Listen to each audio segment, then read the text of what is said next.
Okay, good evening, everyone. How are you all doing? Thank you all for taking the time out to be here today. I'm Karan Mulchandani, the founder of Enlightened Sapiens, and we are here again for another one of our weekend sessions. As you all know, we do these sessions every weekend on various fields from gardening and hiking, photography and art, the different fields, and each one of these sessions are free. And people ask me all the time, why are these sessions free? And I keep telling them, and that's why I keep reiterating here, that they're free, even though there's a lot of time, effort, and resources that go into making each session successful. Is that because it is our goal to help you discover and further your passion. We believe that knowledge should not have a barrier, and hence we want to help you find the things that make you happy. And hopefully you can further your interests and further the things that make you happy. And I believe all of us here gathered here today love nature or mountains or the outdoors in general, right? Or maybe some of us are just curious about nature and what makes us, the certain people, crave the mountains and crave nature. And what we're trying to do is, for people like us who know that we love the mountains or nature, the last 6-8 months have been tough, where we've been at home, right? And like me personally, I'm used to going for my hike every single month. And we've not been able to do that. So we thought that if we can't go to the mountains, we get the mountains to us, right? And because the mountains is not a destination, it's a mindset.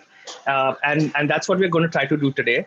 Is we're going to try to have sit amongst our people and have clean conversations and clean thoughts. And what we're going to do is so for those of you, I can see those of you who joined a little late, maybe back of the trail and just joining the campsite, I'm going to reiterate, we're here to learn something new, learn something interesting, or something that we are passionate about, which is the essence of Enlightened Sapiens.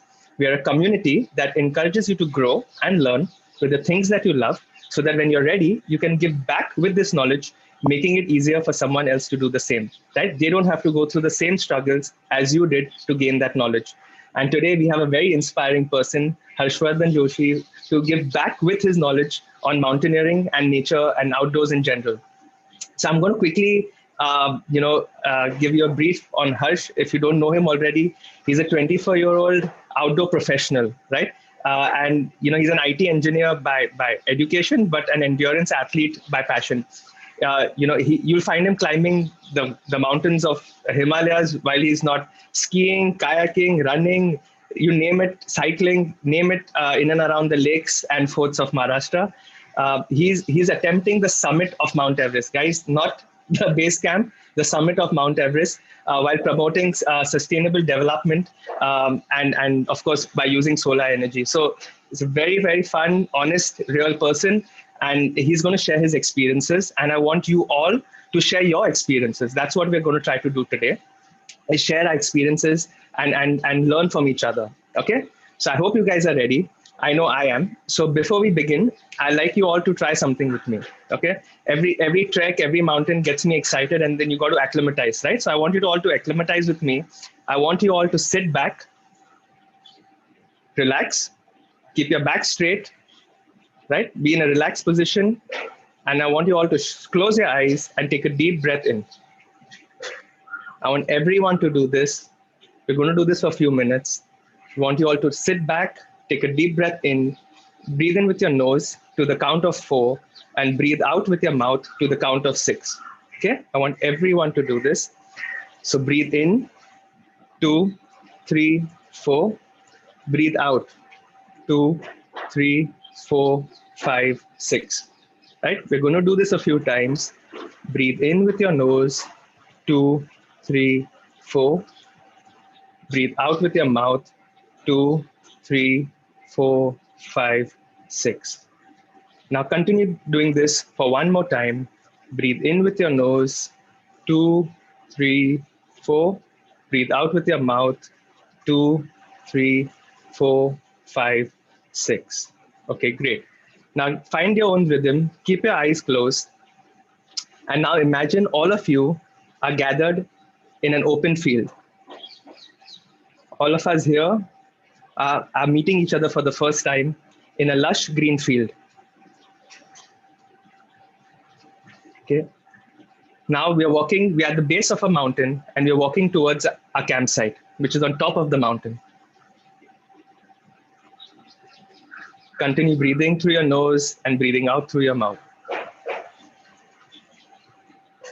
Right. While you're walking, can you feel the gentle breeze against your skin?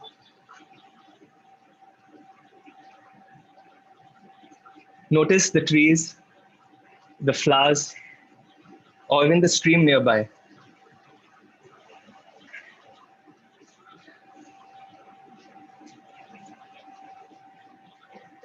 We're almost there at the campsite. It's almost sunset.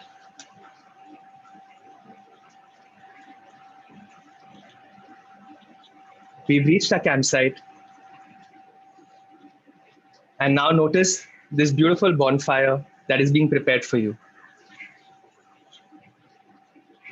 Walk towards the campfire and put down your heavy baggage and just sit beside the fire.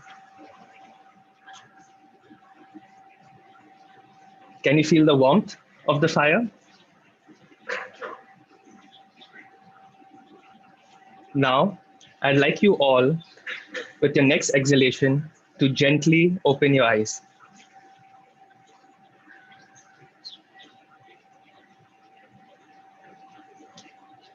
How are you all feeling?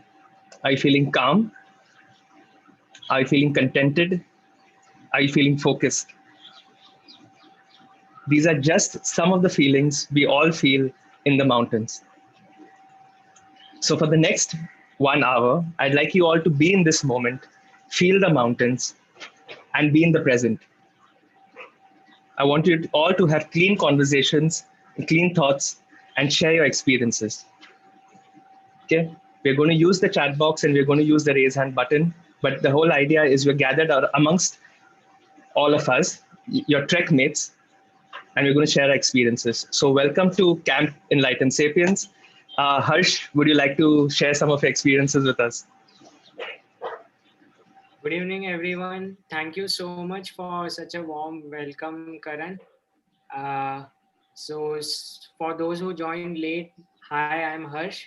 I'm an IT engineer and marketeer by education, but I'm an endurance athlete by passion, as Karan said, and I'm a mountaineer by profession. So now I'm into impact tourism almost full time. I spend most of my time in the Himalayas. Although I'm from Mumbai and I'm here to share my experience, my journey from a sedentary, geeky teenage kid and an IT engineer's lifestyle to aspiring to climb Mount Everest. So I'm attempting Everest in a few months. I was supposed to be there in 2020, but the pandemic happened and it is pushed by an year. So I'm looking forward to the top. Awesome, Harsh. So tell us, just let us know what you're up to, what the last 6-8 months has been for you, and yeah, just let us know and share your experiences with us, Harsh. So I was supposed to start my Everest expedition on 1st April. For those who don't know, it takes 2 months to climb Everest. So I was scheduled to leave on 1st April and return on 1st June. And just on 15th March, the travel restrictions came in. It was declared that coronavirus is a pandemic, and my expedition was called off. So April and May, to be honest, I was very lazy. First 15 days I was working out indoors, but then uh, the laziness got me. I registered for an Ironman triathlon, which was happening in India for the very first time. And I thought I would train for it regularly, but then the lockdown happened, and for 70 days I couldn't go outside. And I, being an outdoorsy guy, this was the first summer I was spending in Mumbai's hot and humid climate compared to these views which you are watching in the Himalayas. So it was a bit difficult, but I now when I look back, I had a great time because since June I resumed my training, and then even the iron, I thought I would do the Ironman training more seriously. I would ace that, and then once I'm done with that race in November, I would go back to Everest training. Everest happens only in April, May every year, so I have to wait till April. So that was the plan. And just as I started stepping out, just as I started training for my Ironman triathlon, um, it was also called off due to the pandemic. And then I organized an Ironman, and with the same rules, same distance, solo. So for those who out here who don't know what's an Ironman, it's like a marathon. It's a series of event with three sports: swimming, followed by cycling, followed by running. It is organized by an organization named World Triathlon Corporation, in which you do a 1.9 or 3.8 kilometer swim, followed by 90 kilometer or 180 kilometer cycling, followed by a marathon run, all simultaneously in 16 and a half hours. So I was going to do that in Goa in the official race, but it was called off, and I had to switch back to my Everest training. And in between, I did that. And meanwhile, I was also learning French. I just thought that I'll make this year worth. Although we all have lost 1 year in terms of travel, but we can enhance our skills and fitness and everything, that whenever we go back to travel, we will be able to cover more mountains, more places. We will be able to climb more efficiently, and we'll make up for this lost year in the future. Absolutely, Harsh. That's the thing. Like, of course, it's been a tough year for a lot of us, right? But we had to keep our mind strong, right, and mind healthy, and like you said, of course. And I don't think many of us have done solo triathlons.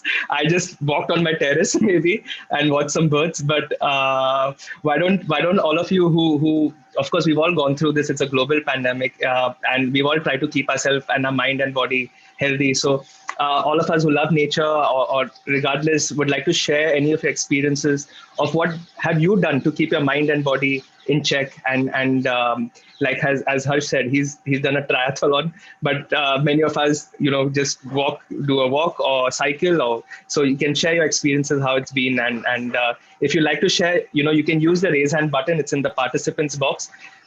Be active. The whole point of today's session or today's experience is that we are amongst people. There's no judgment here. It's just a platform where we can share our experiences. Okay, so we have Lakshmi, who's raised her hand. Lakshmi, would like to share your experience with us? You can unmute yourself. Um, Hello, hi, everyone. Am I audible? Yes, you are. You, Yes, you ma'am. can switch on your video also if you like, Lakshmi. No, actually, I'm low on bandwidth. It's It's fine. running. It's It's running in the it's battery. Okay. it's fine. We're all in the Uh, mountains together. We know where we are at least. okay, okay. Actually, I used to be an NCC cadet, and I passed out of NCC. I did B certificate and C certificate, and while I was in NCC, I participated in many camps. Mostly the starting of the camps were like basic ones in the schools and everything. But then when I joined BSc, and then I can give C certificate. Okay, so at that time there was this camp for Republic Day parade, wherein those students who were not picked for the RD parade, those who came till the end but they couldn't be selected to the RD parade, they were given a choice of either mountaineering or hiking. Okay, I was actually I couldn't make it to the finals because of my specs. I wear glasses, and that was said the reason to be not to be selected for the parade. I was a bit crestfallen because it was my dream to do the Rajpath. So my father was in the army, so generally it was my goal. But somehow I couldn't do it, and I was just about packing my bags back from Ghaziabad to Chennai. I was called to by my DG, and they said that you have scored well in the inter camp competitions, and we are sponsoring a hike for you of your choice. So I thought, okay, my first choice would always be Mount Everest. Everybody would want to hike that place, even Himalayas or something. But I wanted to be realistic also because I come from an Orthodox family, and getting permission is a bit, tough, being a girl and kind of such stuff. Then I asked them to have a Shivana Samudra. I don't know how many of them have heard that place, but it's a common hiking place for the everybody. All hikers know that place. That's in Karnataka. So that no, I went. That was my first hiking, and I have done 3 times hiking, and once I tried mountaineering, but I couldn't because of my, as usual, my eye issues. I'm not a perfect human being. I don't have perfect physique and all. So that's why I couldn't do mountaineering, but I have done hiking. And one thing I would like to say, anybody who has not tried and they have to try me, just one thing I want to say, hiking is not about the physical activity, it's about the oneness, about your mental, oneness. Your mind and body should be in one, in a sync. If it is in a sync, then even a small walk from your, say, from your veranda to your garden, every walk will be very nice, very enriching. Okay, that's what I felt. Later on, I went, I got to know about Enlightened Sapiens, and they did birding, a couple of birding videos, which I thoroughly enjoyed. They pushed me into birding, actually, frankly speaking. Karan sir is the one who, inspired me to do birding seriously. Till then, I was just a passive birder. Then I took the birding as a source of walking also. So I usually walk these days for 4 or 5 kilometers just for doing birding. So it's like, it's all in all, I enjoy the life. Even if we can't go to hiking due to this COVID and all, I make it a point that I walk nearby. I walk at my terrace at least, so that I can be, relaxed, at least at one, feel at one. So I hope, am I audible? I'm so sorry. Hello? Yes, Yes, yes, you are absolutely. audible. I can relate to a lot of stuff that you shared because I had spectacles all my life. I underwent a LASIK eye surgery just 6 7 years ago when I turned 18. And I come from an Orthodox family. I was never. Everyone's journey is different, but nobody is perfect. Everyone has their roller coaster ride. So I had to gain my parents' trust. I was very, very unhealthy. So my background is such that in school I was the topper, geeky kid. And there are a lot of studious kids who are good at sports as well. But my parents wouldn't let me play sports. I used to like football. But when I would tell them I want to go for a summer camp or I want to play, they are like, why do you want to run in the sun? Why do you want to run on the cloud? That is how unaware they were. And I did not do any physical activity for almost first 19 years of my life. Even during engineering, I was like one of the most unhealthy guys because of an engineer's lifestyle in India. I was also doing a lot of random stuff. But yeah, you got to start somewhere. Like you said, walking in the compound, so that might be like Everest for someone. And as far as you keep the consistency, you are gonna get there. And one more thing I forgot to share, like an example, in April I did climb the elevation gain of Everest, like inside my house, like doing up down the stairs. So I did my 2-story building some few thousand times or something. And that was also covered by Times of India. I will share the story towards the end of this campfire. That's very inspiring, Harsh. Thanks, and thanks for sharing, both of y'all. That's the idea. And like you said, it's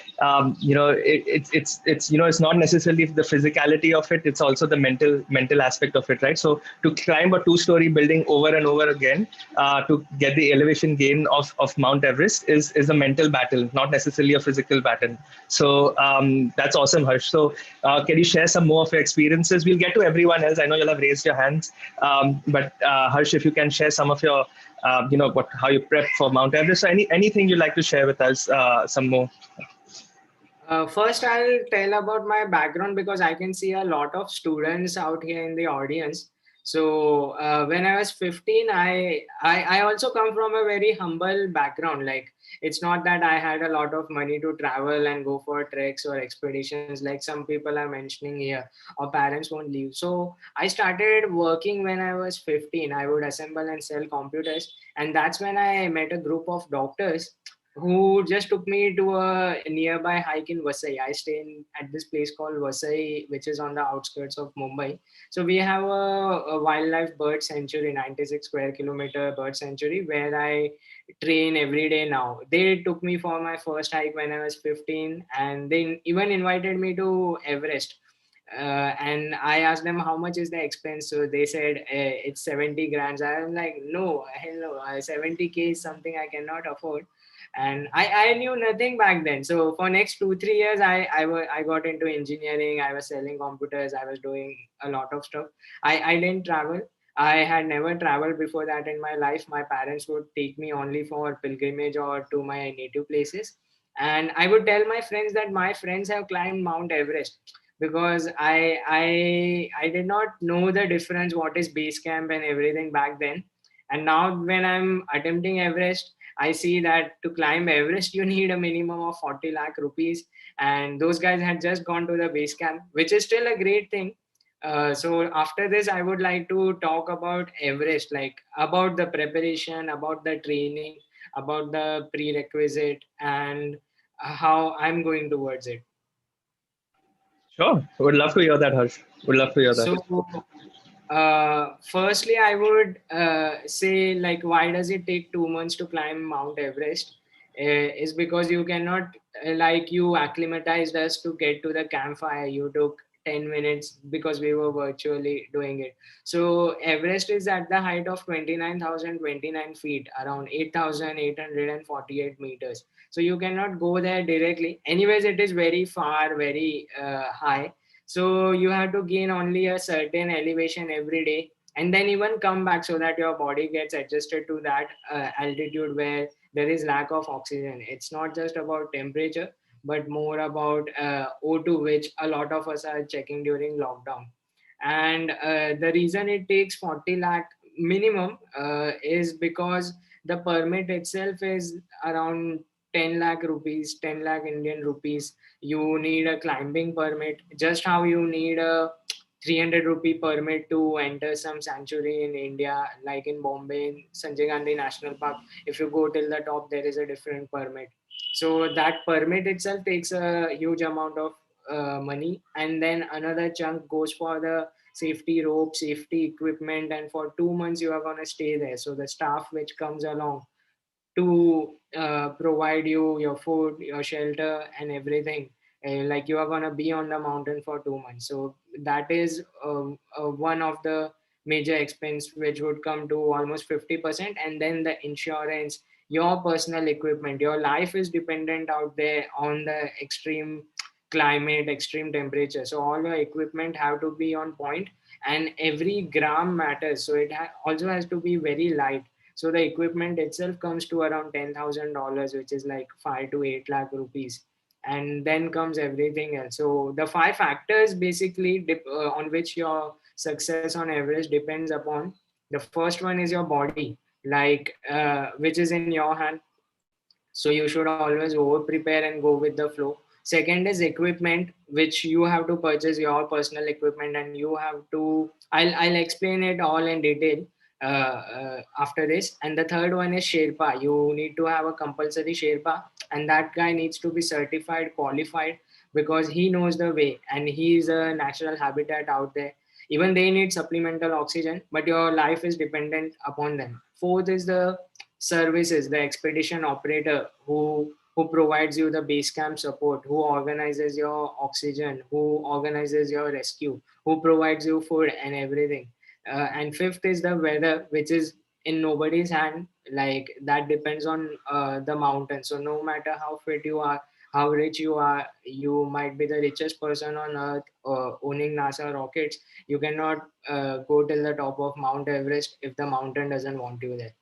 Right now, so I'll explain the five things that how they matter. So about body, you need to I can nobody can say that hey, you are good enough to climb Everest. There is no fixed thing that you should be able to run 42 kilometers in 4 hours, or 21 in 90 minutes, or 100K or something.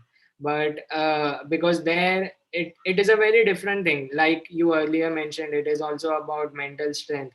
It is also about your experience in the mountains. It is also about luck, nature. It is also about how much did you invest in your body, how much time and energy did you put in your body. So it doesn't necessarily have to be expensive. And a lot of people are very fit, but they are like gym going fit. They might look fit, but that is not what you need for mountaineering. To go a little scientific, those activities are not high intensity. Those are low intensity, high volume, long duration activities. So when we came to the campfire, we were not running or anything right now. Or when we go to Everest, you are never really panting, but you are going to take one step after another for 20 hours, sometimes for a day, sometimes just minimum for 6 to 8 hours every day. So you need to be fit to perform the same repetitive movements over a long time. So I am preparing in a very organized scientific manner. So there are two authors named Steve Hauser and Scott Johnson who are also into sports medicine. So they are the pioneers of bringing scientific training into mountaineering. How Olympians and cyclists do that, they have all their tests and measurements, and they continuously push themselves, then rest and recover. So I'm trying to bring that into mountaineering so that my success chances are the highest. Because you must have also heard a lot of people die up there. Most of the time, the reason for any casualty, the primary reason is just ego. You know that you are not feeling good, you are not able to push, still you take the risks, still you challenge the mountain that hey, I can still climb it. I am an Iron Man back in Mumbai, or I am a good soccer player. So it doesn't work like that. So I'm following that plan in which I have to um, sort of simulate Everest here in Mumbai or wherever I'm based. So I hike twice a week. I do 2 runs, and all have their specific reason that why I'm doing this, what muscles they are gonna help, what duration they are, in what heart rate zone they are. And 2 are my strength and core sessions, because I need those muscles to support my activity, and that helps me to stay injury free, and it helps me with recovery. I also swim every evening, because that is like meditation for me, and it will help me for my Ironman triathlons in the long run. So that is about my training. If anyone has any questions related to training or anything interesting to share, please raise your hand or message or something. Absolutely, like you said, you got to respect the mountain, and I think that's the first rule. And all right, so we've got a few people. Let's hear from Rajni. Rajni, you can unmute yourself.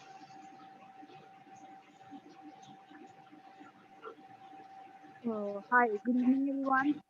Yes, if you have a question or like to share experience quickly. Yes, I have an experience to share during the lockdown. Yeah. It's like, as many of us can relate to it, like most of the times our families don't support what we want to do, because they have a certain idea inside them that life should be like this or like that or something like that. But in the end, somehow some of us are able to convince them. So I think my passion towards the mountains was always already there, because I belong to Uttarakhand, and I've spent a long years of my life here in Uttarakhand only, and I'm settled in Dehradun right now. So last year, what happened was, I registered for this run called Jungle Run Challenge, and it was organized in Mukteshwar. So this run had 3 categories: 11 kilometers, 30 kilometers, and 60 kilometers. I registered for 11 kilometers because I was not prepared for the run. But when I went there the eve before the event day, we all were talking, and there were so many people there, so many motivated people, old people who have been to who had done so many things that you get inspired, and you think for yourself that I can do something more. I can do something more. And within just that moment, I decided to register for 60 kilometers. and the time limit for that was like you had to complete it in within 12 hours. I had no idea how I was going to do it, but I had just registered for the same. And in the morning, when everyone was doing warm ups and all, people were motivating me. Okay, now you have registered for the same. So, आप करो, करो, you can do it, you can do it. I had so many moments during that. Within those, like I completed the run in 10 hours.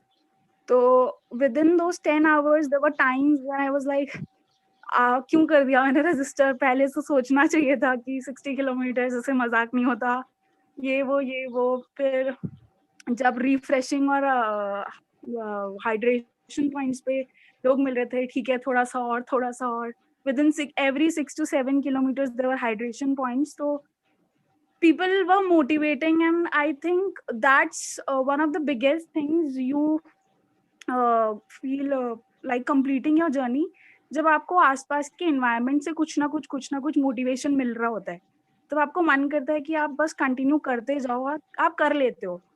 और उसके बाद I just had to complete it. I had cramps, बहुत ज़्यादा पैरों में दर्द हो गया, बहुत ज़्यादा तकलीफ हो गई, पर the satisfaction that I was able to complete it was very good. So this was last year, and this year it was planned in the month of April, but then COVID-19 happened and lockdown was announced in all the country.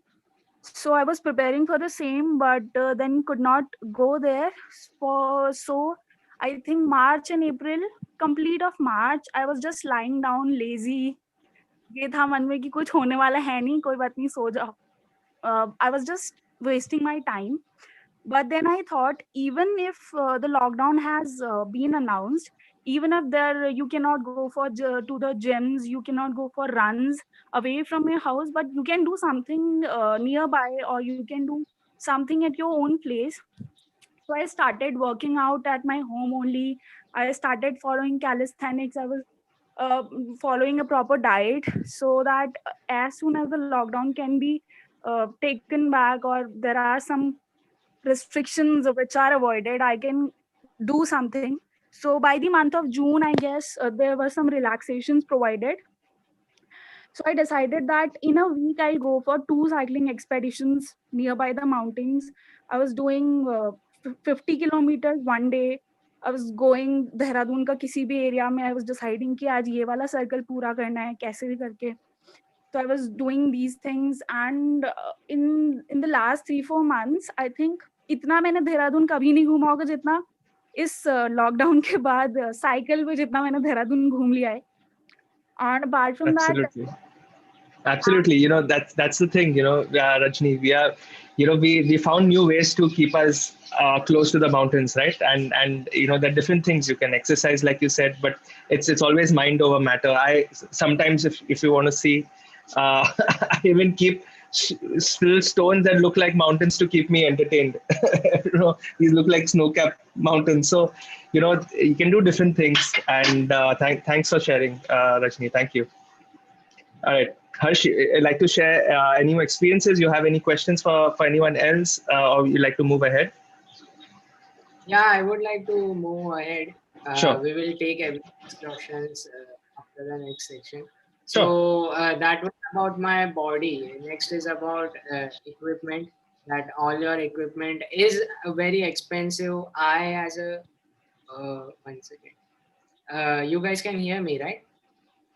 Absolutely. Yeah. So I as a student couldn't afford to invest in equipment most of my life, but fortunately in India we also have a lot of opportunities. We have mountaineering foundations, we have Ministry of Defense institutes which are heavily subsidized. So after every semester during my engineering, I would go to the Himalayas for 3 months. Yeah, I definitely risked my college and career, but I did become an engineer smoothly in 4 years. So in those 3 months, I would sign up for 1 month mountaineering course in some or the other state. I did my basic mountaineering course from Jawahar Institute of Mountaineering, Kashmir. And back then it was the fees was just 5,500 Indian national rupees, although they spend at least 80,000 rupees on a person. The equipment itself per person costs so much, and the infrastructure and everything. So I would suggest all students to take to make the most of it. I understand that many Indian parents get scared about it. They don't find the productivity in it. But actually, to be honest, if you take mountaineering, if you see the most successful people on earth, most CEOs, CFOs, and entrepreneurs, they do go outdoors. They do climb mountains as well, because they teach you so much. It will de-stress you, detox you, and it will also bring in a lot of creativity. It will give you a lot of life lessons, not just to make you happier and wiser, but it will also generate you more money. Like spending time in nature, coming back to realize what's important in life. You realize that no matter how big you become, you are very small. And you also realize that what is worth, what is not, and how to do better in your life. And you keep coming back no matter how much we sometimes suffer in the mountains due to the extreme temperatures and stuff. At that time we would think that, hey, why are we doing this?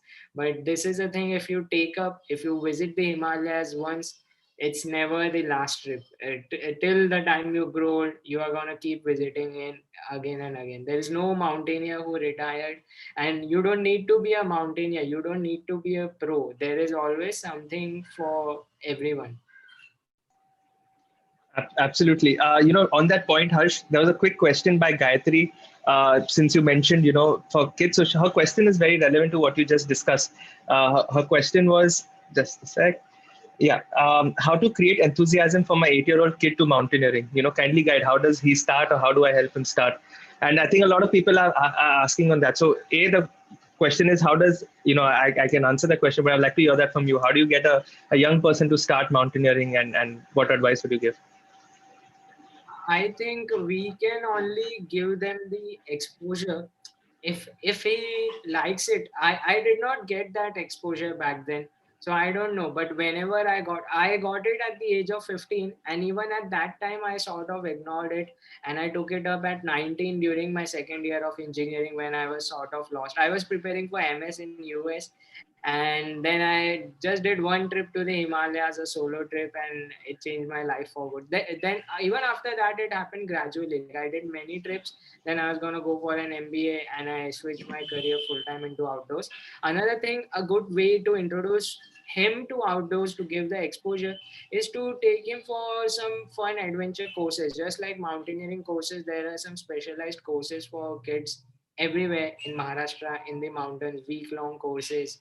They can go for school camps, or wherever you stay in India. India is very rich with diversity. So even now in Mumbai, the life which I live, there are so many friends of mine from Ladakh and Kashmir who say that I live in heaven. Because if you see, you have a lot of hills and lakes around. I also have 12 beaches. I have islands. So every day my life is like I'm running at a beach in the morning. Then I work for 8 hours. At 4:30, I go for a swim to some lake. Unfortunately, some of my friends have pools, so I do that. Then in the evening again, I'm walking in some garden or in some forest nearby. So I'm fortunate that way. But I'm sure that even people in Mumbai are doing a lot of stuff. So wherever you are from, just take him outdoors a lot, and you take up the sport so that they look up to you, and maybe if they like it, they'll tell you that, hey, we want to pursue this further. Absolutely, Harsh. I'll give you my example. So I started hiking at the young age of, I think I was in the second grade, maybe earlier, but I remember my first experience. So my school, I was fortunate. My school had a decent sized playground, a big, really big ground. So what we did in our school organized, we had a hikers club in school. So, you got to get connected to these sort of places. And I did my first camp inside my school grounds, right? It was night. We did sentry. So sentry, if you don't know, is like you stay up all night in shifts so that you keep the wild animals away. Though we were in school, we were taught, like you have to stay up every 2 hours, 3 hours, 4 hours in shifts. So, that sort of thing where they taught us how to even cook using make a fire and cook. So at a young age, it got me excited. And like Harsh said, you have to get into the sport. So I had an uncle who was very into it, and his kids were young, my age, and he used to take us to Uttarkashi and all these treks. And back then, honestly, Gayatri, I had tough challenges. We've had issues with hailstorm, and I was young. But as I grew up, I realized that those are those experiences I really enjoy, and it keeps drawing me back again and again to the mountains. So to get someone into mountaineering or hikes in general, you have to go there first, right? So you start small, start in your own city, start with surrounding yourself with people like what we are doing, surrounding yourselves with like-minded people, and you'll definitely get him interested and excited about it. Super. So, all right. So there's a question, uh, Harsh, which by Pavan Vyas. If you want to take this question, so he said the question by him was, in when we spread our word about this session, you mentioned about your experience of breaking your nose in one of your treks and coming back using a chopper. So Pavan Vyas wants to know a little bit more about that.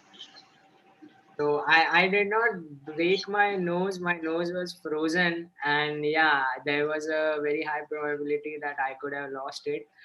It is sort of like 96% recovered now. I was on this 7,000-meter mountain named Himal, 23,000 feet in Nepal. I was the first Indian to be there. And it is a very cold mountain. Although it is 1,800 meters lesser than Everest, the region which it is in, only 450 people have climbed it successfully so far. And it is known for frostbite. So frostbite is a condition which happens in extreme cold, that your body is so cold that your brain and your core stops circulating and supplying blood to the extremities. How in winter people feel cold in their fingers and toes. So those are the places where you lose heat from. And one such thing is nose. Also, my nose is like sort of extra sensitive. Even in Mumbai heat, it turns red very soon. So I was out there. I took all my Everest gear. I went there for a pre-Everest expedition and to test all my gear, and also because that mountain is very beautiful. And I took very good care of my fingers and toes. I have some friends who have lost 6 of their toes out there. Some have lost few fingers and stuff. So I took extra care about everything else. And for my nose, I use a nose guard in the mountains, which is attached to my sunglasses. In fact, I'll show you. It is like this. I attach it to my sunglasses, and it protects me from sunburn most of the time. But whether you are on Everest or Himlung or any Himalayan peak, uh, 99% you attempt the summit at night. Uh, you leave from your summit camp or whichever is the nearest camp to the summit at around 8 p.m., 10 p.m. at places like Everest as early as 6 p.m. And then you walk for 12 hours, because someone must be wondering why at night, because during the day it is very dehydrating to walk in snow. Like, those crystals reflect the sunlight in such a way that you get tired very easily.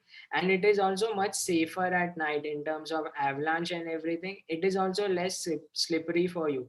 So ideally most of the summits are done in a way that you reach the summit by sunrise or by morning, and then you take few hours to reach back the camp safely. So out there at night, the weather was very bad. Like, it was a clear day, but the winds were very, very strong, 80 kilometers per hour to 120 kilometers per hour. And my nose was frozen. And since it was night, I couldn't wear my sunglasses, so I couldn't wear that to protect it. Our noses were continuously blowing because of cold, because of the cold air and everything. And then I told my Sherpa that, hey, I cannot feel my nose. I had my mittens and everything.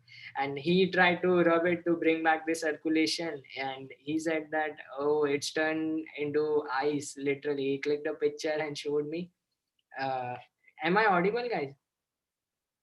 Yes, absolutely, Harsh. Yeah, absolutely audible. So he clicked a picture and showed me the picture that my nose was completely white. And then I said that, okay, it's gone for good. He said, yeah, it's gone for good. Then I was like, okay, then let's continue to submit, because there's nothing we can do about it. And the next afternoon, I came back. I called my rescue service. Like, we need to have a compulsory rescue insurance when you go to climb such big mountains. We had a satellite phone, and they were not ready to believe that I can get a frostbite on nose. Usually people have it on their fingers and toes, and since I was an Indian, they also showed some discrimination. They did not value my life as much, so they sent the chopper one day later. Until then, I was heating up with hot water. I was massaging it and everything, and then my nose was completely black for let's say over a month, but it slowly recovered. It was the tip which was frozen, but my dermatologist in Mumbai treated it well. I had lost feeling and sensitivity of it for a few weeks, but it's all good now. And next time onwards, I will be extra careful about it. At Everest, we use supplemental oxygen, so my mask is gonna cover that part. But at this peak, we don't use oxygen, and it was more challenging. So I got that chopper ride for free, not free literally, but my insurance covered it, and that chopper ride was beautiful. It was a 3 lakh rupee chopper ride, because some of my European friends actually paid for it. They did not have any casualties, but they were lazy to walk back.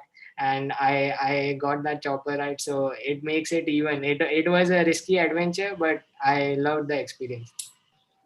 Wow, that yeah, all our there's always some experience that we learn with with mountaineering and hiking, right? There's a dime a dozen, and this one I think I'm sure is pretty unique.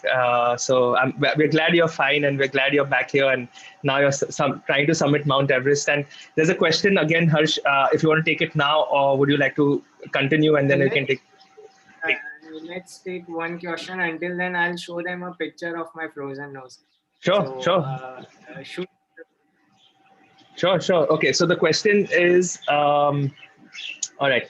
So the question is about your Everest climb, honestly. So there's Anubhav, there are two, three questions. I'm just piling all of it together. So Anubhav Kumar had a question which you already answered, but he still wants to know how much INR is required to climb Mount Everest, around how much is required. And the second, I mean, Minimum 40 lakh. 40 lakh, right? So I knew that answer was it's a crazy amount, right? So that then many other people like Lakshmi Bharadwaj and others had a question is, are there any ways to look for sponsors as the economics are quite costly, or is there any scholarships or programs to get monetary help? Like, so that's a valid question, Harsh. How you, I know that, you're young and you're an outdoor professional. How you getting to Mount Everest, right? Because it's not an easy task. It's not a cheap endeavor. So I'm myself working very hard to climb the financial Mount Everest right now. I've been working on it since past 1.5 years. And about scholarships, I'm not sure. At least not in India. About sponsorships, if you are giving a lot to the sponsors, they would love to have you as their ambassador, take their flag up to Mount Everest. But it doesn't come easy, even for a guy like me. So the good thing with me is my crowdfunding is doing well. I just reached almost 50% of my goal. Since I'm an IT engineer, I developed a website named sangharsh.co. My Everest expedition has a campaign named Sangharsh Mission Mount Everest 2020, which is now 2021, during which I am also trying to create awareness about one of the sustainable development goals by UN, which is renewable energy. Since I am into impact tourism, and I wanted to create some impact with my campaign, that is a cause which I took. And about funding, like, it's different for everyone. Like, there is no one solution. The easiest way is to work hard, earn, save that money, and then climb Everest. I understand with Indian pay scale, it's gonna take many years, but that is the easiest way. For me, I don't know what I'm gonna do about the rest 50%. If I'm unable to raise it, I might have to take a loan, and then when I go back to work, I'll slowly pay it off. I'm looking for CSR funds, brand collaborations, and everything. But I'm writing a book about it. So maybe when I reach my goal, 6 months, 1 year later, you can contact me again, and I'll be able to help you better. No, I'm sure you will, Harsh. You know, your mind is set on it. Like you said, you are doing such great work, and if you have a goal in mind, we achieve it, right? That's what the mountains teach us as well. That we have a goal in mind, and we're doing it well, and I'm sure you will achieve it. Oh wait, that's your yeah. You can see his nose. Yeah. this was this was just when it was frozen, and later it turned completely black. But it was like I became a monkey. So, but now I'm all fine now. Back then, I just thought that how I haven't even got married. So, oh my god.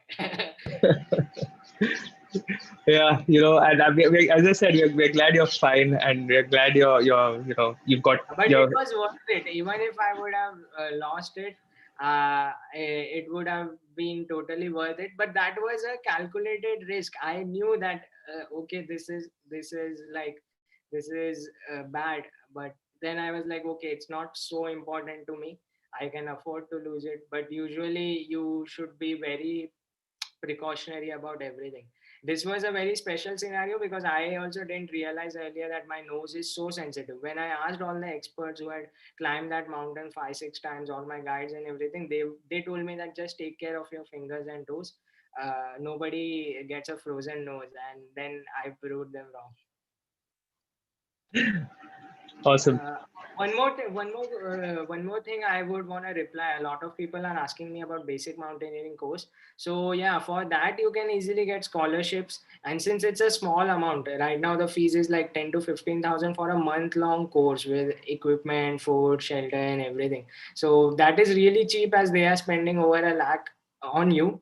And if you still cannot afford it, you can write to Indian Mountaineering Foundation and many other organizations. They'll be happy to sponsor one of you guys if you guys get a seat. And they also asked me about how to prepare for basic mountaineering course or to get started with mountaineering, since it requires a lot of fitness. So I suggest people that whichever city or village you are based in, take up any one sport passionately which takes care of your health your entire life. Like I started with cycling. I would cycle to beaches every day, and that slowly got me into fitness. And then I was fit enough to go on treks. And then I also started mountaineering, made me a better runner. Then I started running marathons, and then my endurance aerobic base was good enough. So now I am even doing triathlons and Ironman races. So everything is connected, but just keep doing something or the other with your limited available resources. Running is the best thing I recommend to everyone, since it is so simple, minimalist, and it is free. You don't need anything. You don't even need an expensive pair of shoes. And for whoever it helps, I run barefoot.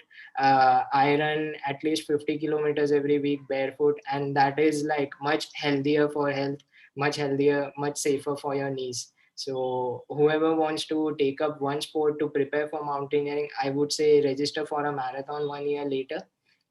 Keep looking towards it, keep preparing for your marathon, and you will be a better trekker to get started as a mountain. Great advice, Harsh. Absolutely great advice. And you start small, right? Like I've said this before. If you'll have attended, like I don't take a car within three to 4 kilometers from my home any time of the year. In Bombay's heat and rains, I'm sure I'm the guy with a cycle and naril pani, big narils on each handle to balance it, right? So you use modes of transport which are of course more sustainable. Also helps you get fit. So try these different things and basically make fitness as part of your lifestyle. And yes, prepare, like Harsh said, have a goal in mind, have a marathon, and prepare for it. So yeah, great. Which keeps you motivated, like because when you sign up for an event, you have something to look forward to. It cannot be like, okay, tomorrow onwards I'll run 5 kilometer every day. Then it's not sustainable, and you give up in a few days, or you get injured, or you lose motivation. But if you have some goals, take as long as it needs. Like I still haven't ran the distances which someone mentioned, 65-kilometer races and everything. She was from Dehradun and Uttarkashi. So but I know I'll do it, but I'm keeping practical goals that I'll do it 2 years later when I'm totally ready for it. I won't face an injury or anything. And also when I heard about your childhood, I felt so motivated. Like you were really privileged and fortunate to have that hiking club and everything. But on the other hand, to motivate others, I would say that I started at the age of 19 or 20, and there is nothing which I missed out. Like now I'm making up for it, right, Karan? I I, hope. I absolutely, believe it or not, Harsh, I started when I was young for sure. I was privileged 100% because my school had the hiking, and I was surrounded by my family who were into hiking. But believe it or not, from the ninth standard, I was in the ninth grade. This is a small experience of mine since we all are sharing. And I remember, I used to go for every hike. Okay, monsoons to chalo, every weekend I'm out because in Maharashtra we are fortunate enough to have 200, 300 forts at very close by. And what happened is that, I was preparing from, of course, in the ninth grade, you prepare for the 10th standard. And then they said, oh, suddenly, you can't go for hikes anymore. And I'm like, why? And they said, no, you get injured, you have to study. And what that happened from that day onwards is that, okay, I said, okay, I started prioritizing studying and started prioritizing these other things. And believe it or not, Harsh, from the ninth or 10th grade till I was probably uh, 28, 26, I didn't go for many treks, right? Of course, I'm a nature person, so I'm always outdoors, but I did not passionately, pursue hiking. And the whole Enlightened Sapiens started with when I started rediscovering my love for the mountains, and I got a lot of clarity back in the mountains. So I started going for these hikes every month. I started taking my friends in my own car and said, "Chalo, let's go." Like I know what you do, right? You're kind enough to take a lot of people, and you inspire a lot of people to go hiking in and around your neighborhood, and that's the idea. So it's never too late to discover. It's not an age thing, right? It's not a physical thing. It's a mental thing. So age is not a barrier, like you're saying, and it's never too late to rediscover your love for the mountain. So that's what I did at the at rediscovered it at 26, 28, 30, and I know for sure I'm going to go for my hikes every month once the pandemic opens and everything opens up, and I'm really excited to do that. So awesome. Thanks, Harsh. I yeah, tell me. No, go ahead. Sorry. So I can totally relate because the people who introduced me to hiking are 50-year-old doctors who started at 40, but still they are also doing their own thing, and now they have reached 6,000-meter mountains. Obviously they are growing old now, they are 55, so they might have to take a step back for safety in few years. But it's never too late. The oldest person to climb Mount Everest is 82-year-old, and it's just that, are you ready to put in the work? Yeah, it gets difficult at your age, at 30, at 40, at 50. It's only gonna get difficult if you are waiting for something. Like a lot of young people are waiting for better salaries, better pay scale, more freedom, more independence. But I would just suggest that make the most of what you have. Everything is super cheap in India. You don't need a lot of money or resources, so at least take care of your health in the meanwhile. Read free stuff online and put in more effort when you don't have money. I hitchhiked to Ladakh when I went there for the first time. I took my first flight in 2016, and even today I make a lot of small sacrifices for what is more important to me. But now I'm happy where I am, that I'm living the dream life for many others, and I'm getting paid to do a lot of stuff. Now I have a lot of options in the Himalayas every year. Since past 7 years, I spend at least 7 months in the Himalayas.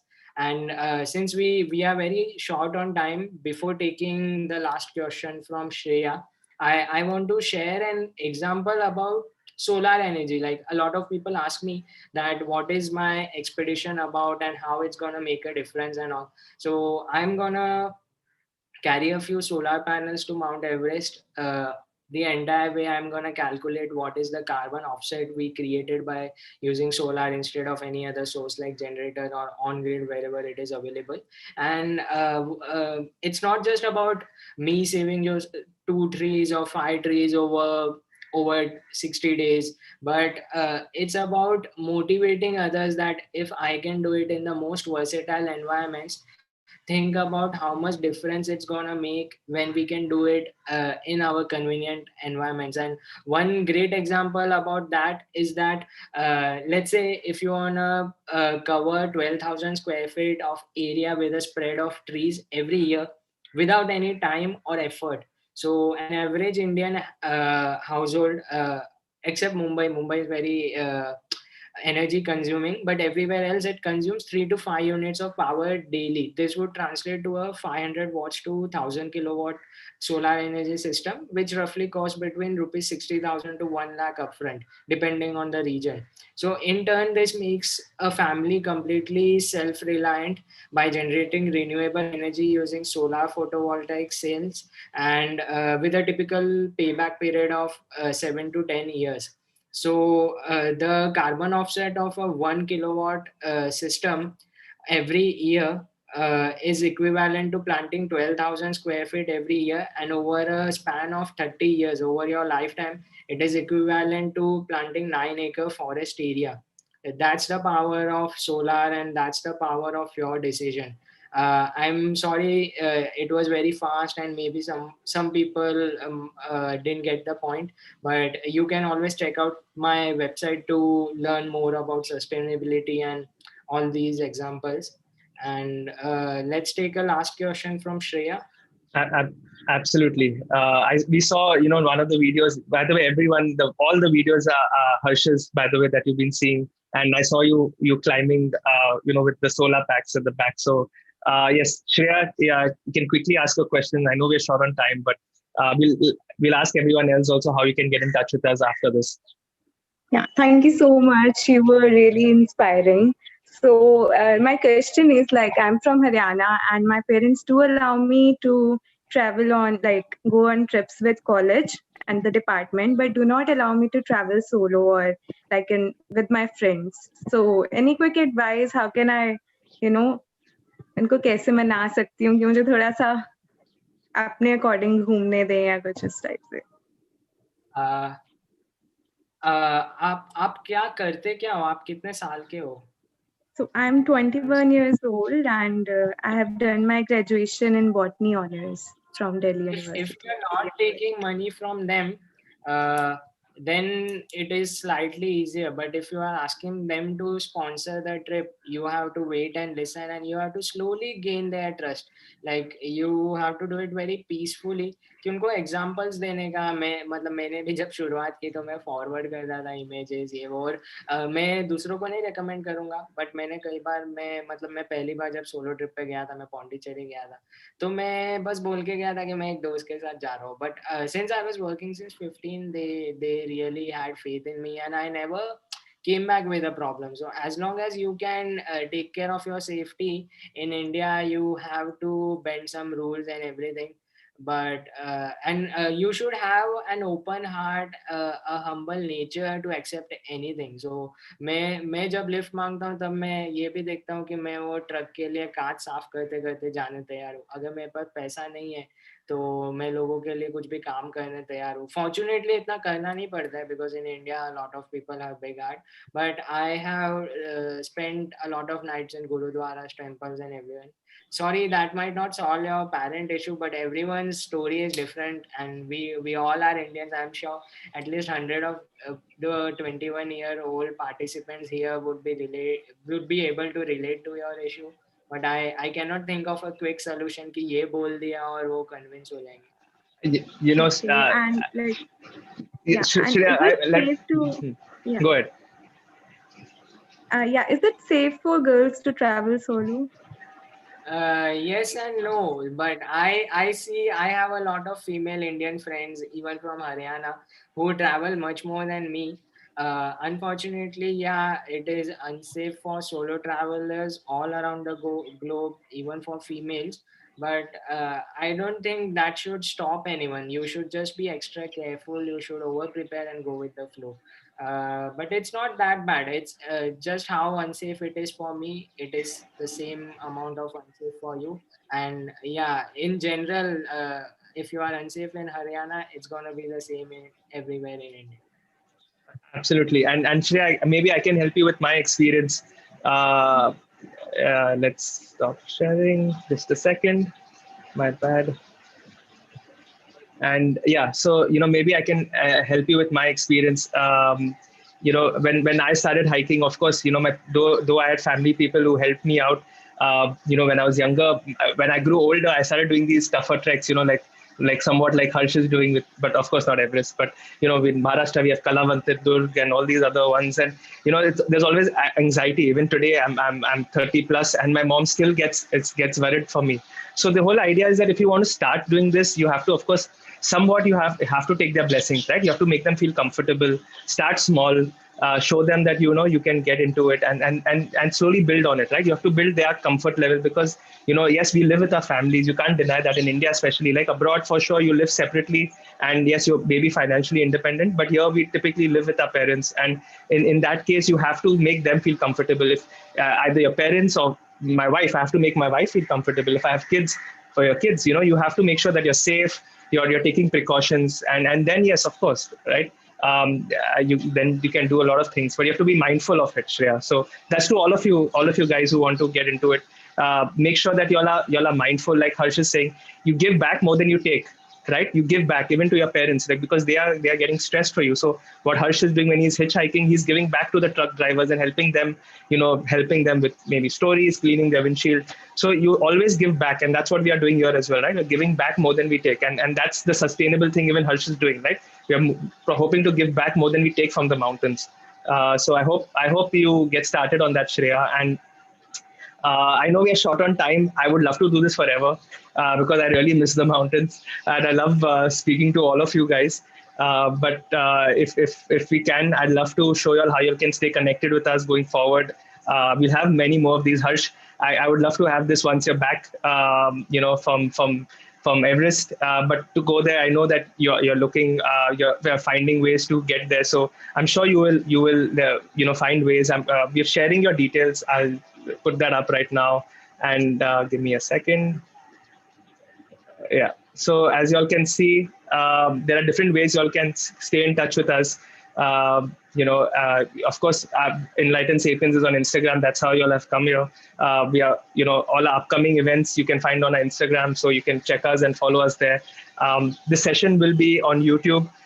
Y'all can, of course, go head on to YouTube and subscribe. We have different videos. So in our past sessions, we are trying to upload.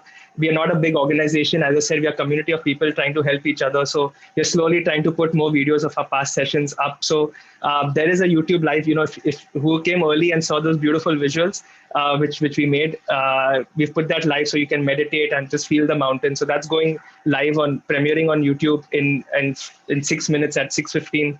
You can check that out whenever y'all are feeling y'all miss the mountains or just want to center yourselves and meditate, whatever you like. And like Harsh was saying, if you want to get in touch with him, he's available, of course, on his Instagram. That's Travel with Harsh, as you can see, and through his website, which he's made himself, sangharsh.co. You can find his sustainable movement, his journey to Mount Everest, and all the other awesome stuff that he's doing through his website. I've put that on the chat box as well. So stay connected with us. We've got communities on Facebook. We're everywhere, right? The whole idea is, so if just stay connected with us. We have a lot of upcoming sessions. Next weekend, we're making some terrariums. These are these plants in small jars, which we can make from home, teaching you how to, learn how to manage time. And a very special session, which I'm hosting, of course, with the team ES, Nicole and I, and all the team of ES on a vision board for 2021. And that's something which I hope you all will enjoy, because this year I launched ES this year, and it was part of my vision board, and a lot of other things were part of my vision, and that was possible because I had this vision board, and I want to help you all to achieve your goals and dreams, and we are trying to do that. So that's on 20th December.